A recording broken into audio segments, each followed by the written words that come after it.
In the spirit of Joshua, I've decided to start this video off by flipping a coin. Heads, this is going to be a good video, and tails, this is going to be a bad one.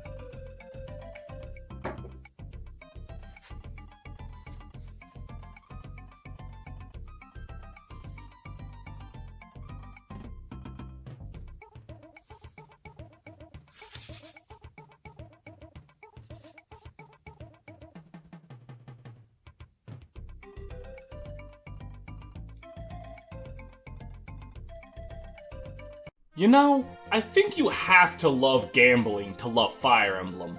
The roll of the dice is integral to the design of the game series. Some players play super safe and try to give luck as little of a chance as possible to rear its ugly head, using very slow strats to try and find the win.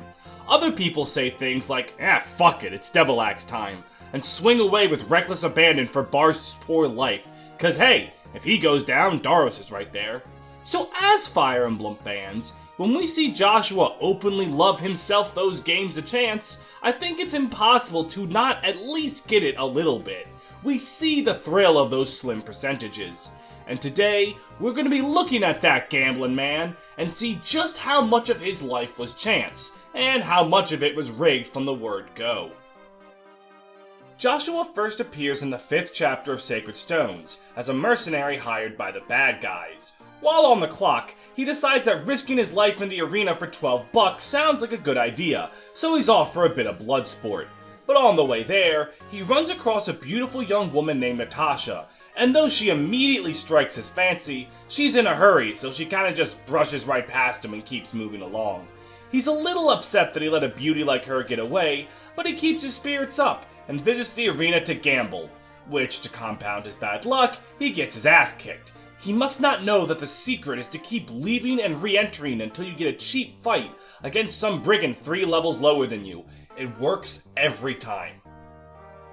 Once he's out of the arena, he gets chastised by a grotto knight for slacking off on duty, and then he's ordered to hunt down Natasha. And once he tracks her down, he decides to do just that.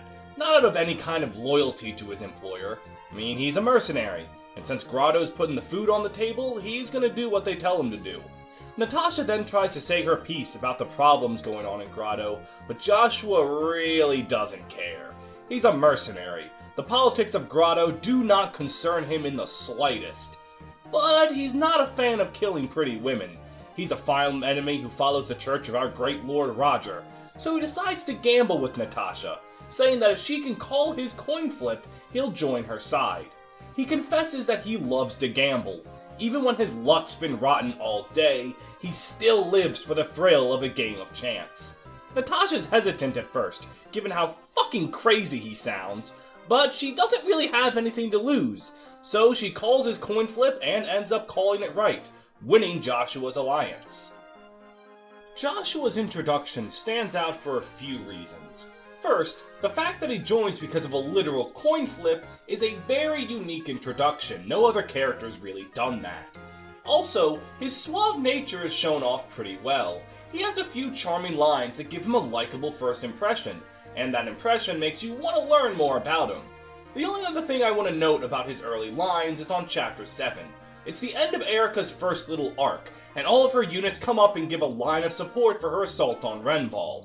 Joshua's line is, quote, "This has trouble written all over it. Bet you it's all a trap.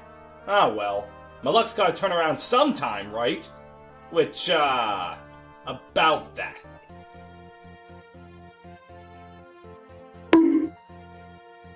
From there, Joshua vanishes into the ether, for he is a minor character in a Fire Emblem game. Is what I would say, but he's one of those rare characters that actually get to have more to him. On Chapter 14 of Erica's route, she arrives to the capital of the desert nation Johanna, trying to speak to its queen Ismare. Though when Erica gets there, Ismare is a little too busy bleeding out to talk about much. The queen has one thought on her dying mind: her son, who ran off many years prior to the events of the game. And what do you know, that son just so happens to be Joshua. She apologizes to him for being a neglectful mother, as she put her time into being queen and left little time into raising her own son, even though she did genuinely love him. Joshua comforts her and lets her know that he understands her now, even if he didn't understand her back then. He starts to apologize for leaving, calling himself foolish, but Ismare forgives him too. As her wounds claim her, she leaves Joshua with a final will, to lead the people of Johanna to peace and prosperity. She also leaves him a dope-ass sword and a magical book, but the will thing was a little bit more important to Joshua at the time. Joshua then decides to elaborate on the whole "I'm actually a prince" thing, saying, quote, "It's been more than 10 years. I'd grown tired of the formality of palace life, so I just left. I wrote a farewell and left the palace, taking nothing with me. I felt I could never understand the people while I stayed sequestered in a castle. I abandoned my identity and roamed the continent, working where I could. I wanted only to be worthy of becoming king. I knew one day I would return. Gods, I was so foolish! Was such a child, I see it now. Was I simply rebelling against my mother? Punishing her for tending to her duties? I was a fool, yes, but I learned much over these 10 years. I've learned about the hearts of our people, and how they need to be governed. I've learned how our country needs to change and to grow. I have learned much, but I've lost much more." I think Joshua's reveal here works on a lot of levels. First, it's a genuine shock to see Joshua's true heritage. A lot of players were blindsided by it, so it was kinda hard to forget. Second, while few can relate to Joshua needing to become king, many can relate to the kind of relationship he has with his mother. Having a falling out with someone only to later realize either you or both of you were acting like an idiot is a fairly common conundrum to be in. Not even just between parent and child, but between any two loved ones. Third, Joshua finally comes back home after a decade just for his mother to die in his arms. And given how badass she was in the scene prior to her death, it makes it really sad for her to die. And by extension, you feel bad for Joshua as well, making him sympathetic. Fourth and finally, his resolve after the fact is inspirational. Though he is clearly pained by the loss of his mother, he still manages to walk forward, not willing to let the lessons he's learned go to waste. But as it turns out, Joshua's connection to plot characters doesn't just end with Ismare, as he also was partners with General Caellach of Grotto back when they were both mercenaries of Johanna. When their blades clash, the two actually start on seemingly good terms, as the two of them are genuinely pleasantly surprised to see each other, and they seem to care about what the other's been up to since they split ways about 2 years prior to the game's start. The pleasantries stop once Joshua correctly deduces that Caellach was the one who struck down his mother, and Caellach genuinely apologizes, but remarks that it's all part of the job. Joshua readies his blade with a simple statement, that quote, "Listen, Caellach, I've gotta kill you now. Don't hold it against me." The crazy part about this exchange is that I cannot tell Joshua's state of mind about this. I can't tell if he's beside himself with anger, or if he genuinely doesn't hate Caellach for it. But on the subject of Caellach, he kinda helps enforce Joshua's point about Johanna and its people, because Caellach has been bitching about Johanna pretty much the whole game. Caellach always talks about living like a desert rat, and how he wishes to leave that lifestyle behind.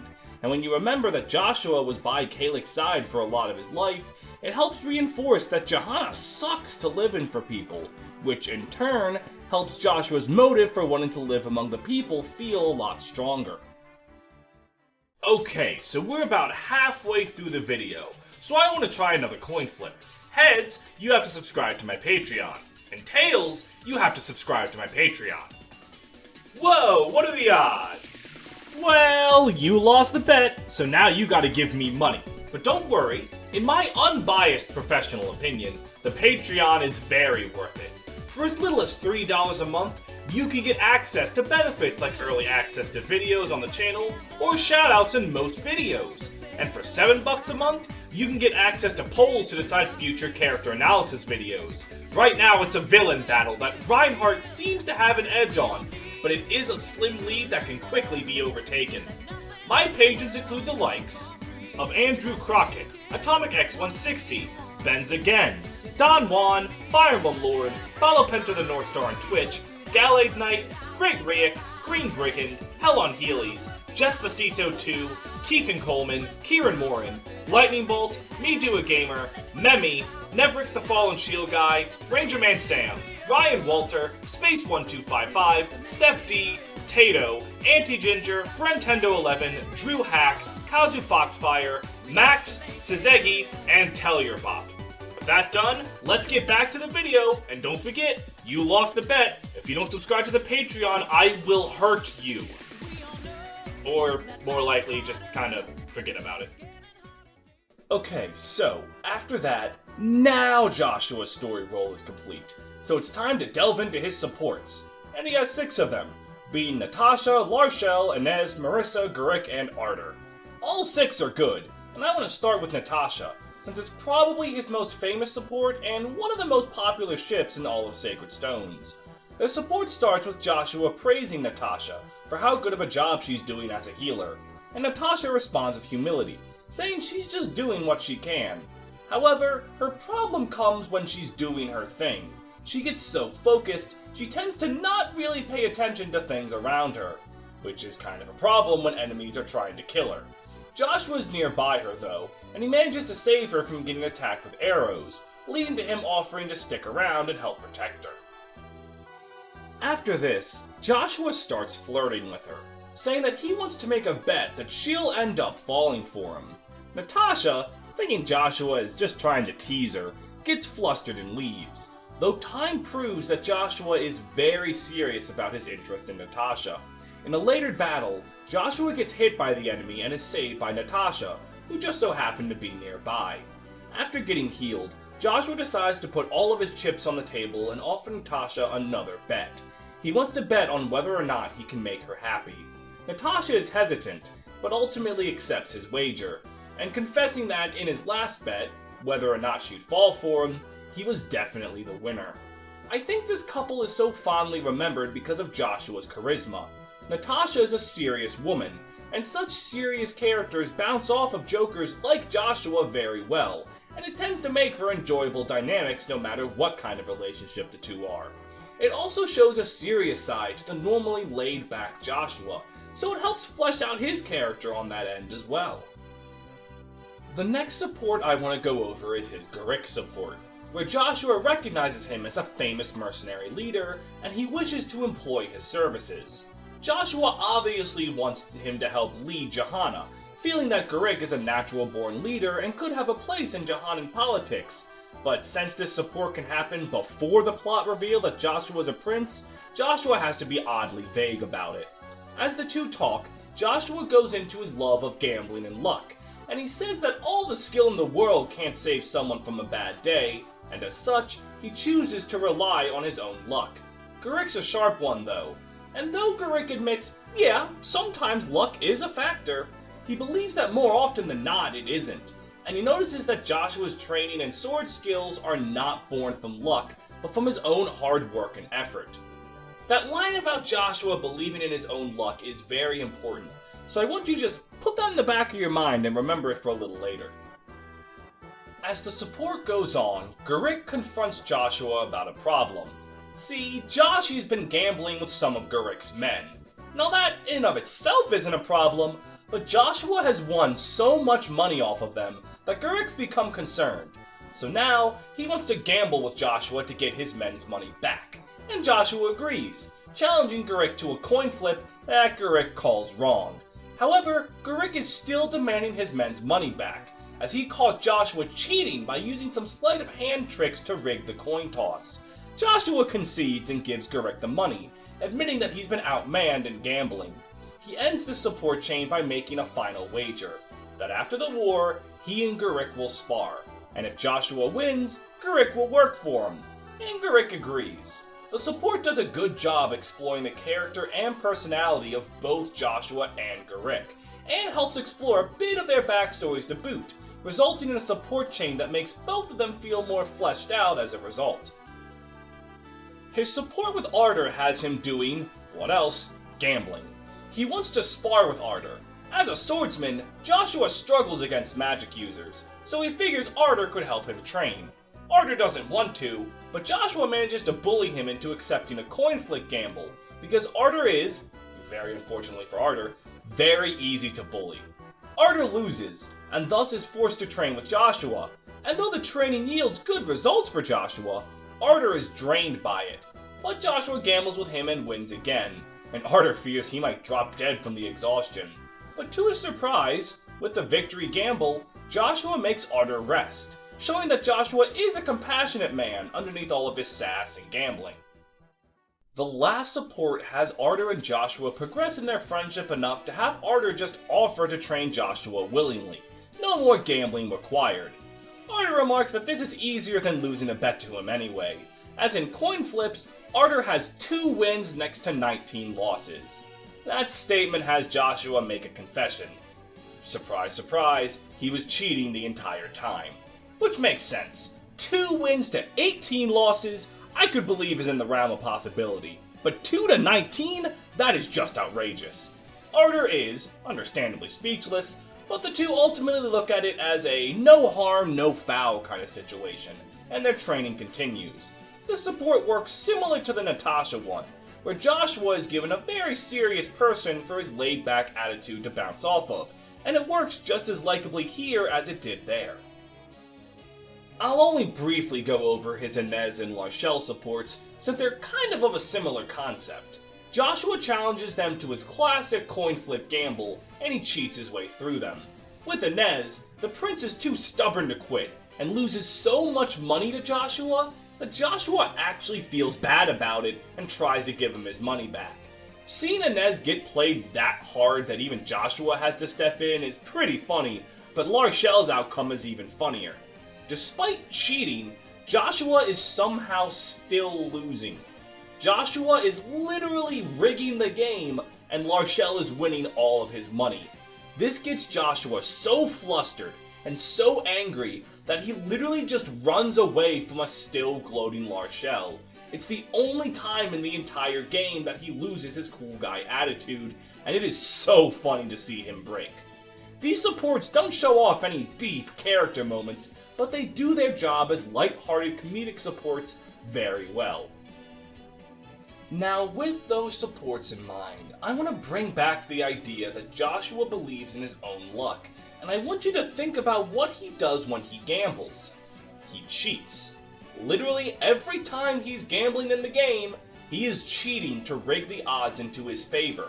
So with that, I think there's something to be said about what it means that he believes in his own luck. I think Joshua doesn't really believe in luck as much as he lets on, but more so his ability to influence his luck and fix his own path. It might even imply that the very first coin flip, the gamble with Natasha back when he joined Erica's army, might have been fixed, and he cared about Natasha's plight more than he told her. There's no concrete proof to this, it's purely speculation, but I think Joshua's character leans less into pure luck as he would first seem to. His character endings all depict him as fulfilling his duty as the King of Johanna, becoming known as the legendary Tempest King, his knowledge from his travels lifting the country to unheard of heights. If supported with Garrick, their match ends up in a tie, but Garrick was impressed enough to join Joshua anyway, becoming his right-hand man for life. If supported with Natasha, the two will marry, and they will be a great king and queen who lead Johanna to untold of glory. And with Marissa, she moves into the palace and becomes his right-hand woman and the greatest sword fighter in the land. It's worth noting that, no matter what, Joshua always loves his travel and his gambling, showing that no matter how old he gets, some things about him really never will change. Seeing Joshua rise to be the king he dreamed of is a satisfying conclusion for a very enjoyable character who has everything from a good backstory to a great personality to memorable story presence. All hail the Tempest King, a man wise beyond his years. Just, watch your wallet if you ever end up meeting him. As always, I would like to thank you guys for making it to the end of another character analysis video. This one was quite long compared to my normal affair, but hey, there's a lot to Joshua.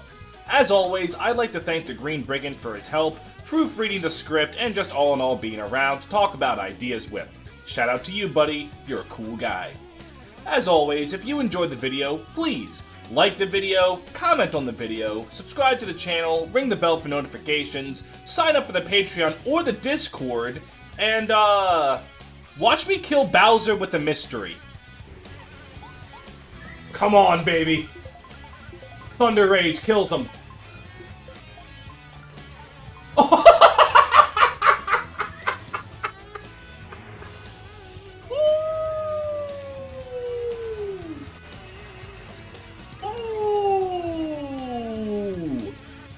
Change the world. My final message. Good